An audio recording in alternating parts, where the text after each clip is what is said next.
IFM News. IFM News. IFM News. Lokal.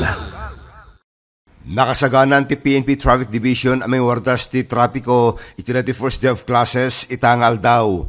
Kuna ti PNP Traffic Division kang runaan na bamantayan ti sangwanan dagiti pagadalan kas ti Ilocos Norte College of Arts and Trades, Ilocos Norte National High School, MMSU kinti Divine Word College of Lawag. Manam na mga min adupudup manen dagiti luglugan nga mapan agitulod dagiti mapan agbasa nang runa iti ras awar.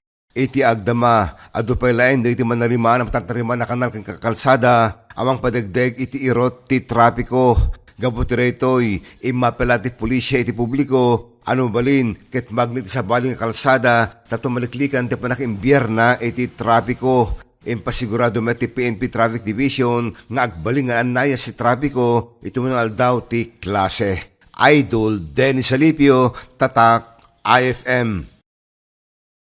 IFM News. IFM News. IFM News. Lokal.